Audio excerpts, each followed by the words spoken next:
ជាសៀមនេះមិនមែនជាជនជាតិនៅលើទឹកដីសៀមសប្តាហ៍ទេជាជនជាតិដែលមកពីប្រទេសចិនខេត្តយូណាន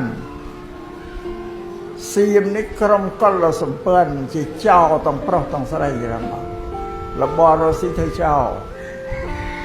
ចូលទៅរុករៀនទន្ទ្រានប្រជាពលរដ្ឋចិននៅខេត្តយូណានណាក៏រដ្ឋាភិបាលនៃប្រទេសចិនហ្នឹងគេចាត់វិធានការគេកំចាត់ដេញចេញពីស្រុកគេអត់ឲ្យនៅ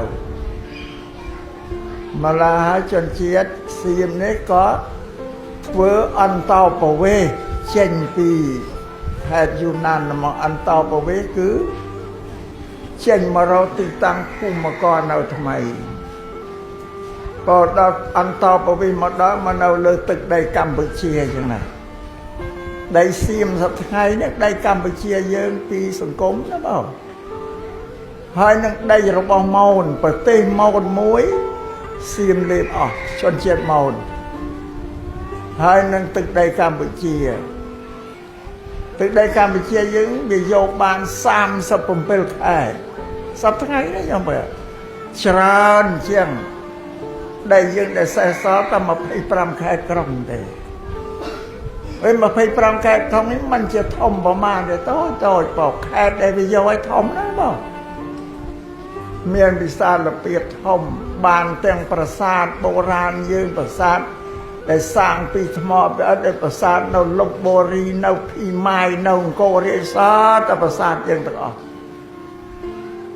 នេះសំជរៀបខ្ញុំនិយាយចាតែរឿងអតីតកាលយើងខ្មែរអត់បានគិតទេថាវាកន្លងហួសទៅហើយក៏សុខចិត្តនៅស្ងៀមដែរបើឥឡូវមហិច្ឆតារបស់សៀមមិនស្ងប់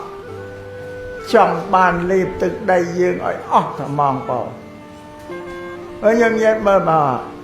ទៅខ្មែរសូរ៉ែនខ្មែរស៊ីសកេតខ្មែរអង្គររាជខ្មែរប្រជានសោះតែខ្មែរទាំងអស់ដែលសៀមវាមកយកទៅត្រួតត្រាខ្មែរទាំងអស់នោះនៅក្រោមការគ្រប់គ្រងរបស់សៀមមិនដឹងទៅណាបើភូមិកំណើតខ្លួននឹងហ្នឹងក៏នៅទៅញោមទៅសរិនអីទៅបើមិននិយាយខ្មែររញោនេះភាសាខ្មែរបើទៅបរិរាមទៅអង្គររាជអីហ្នឹងសិតតែខ្មែរអ្នកអាត្មាសូមលើកប្រវត្តិរបស់សៀមគឺមិនចាប់តែបើចង់លេខយកទឹកដីយើងឲ្យអស់លលីពីមុនមានកម្ពុជាក្រោមខ្មែរក្រោមខ្មែរកណ្ដាលខ្មែរលើឥឡូវចង់លេបខ្មែរកណ្ដាលឲ្យអស់លលីកុំឲ្យមានខ្មែរកណ្ដាលទៀតមកណាវត្ថុបំណងរបស់សៀមនោះបងម្ល៉េះឲ្យការរើរុះស្រុកទេ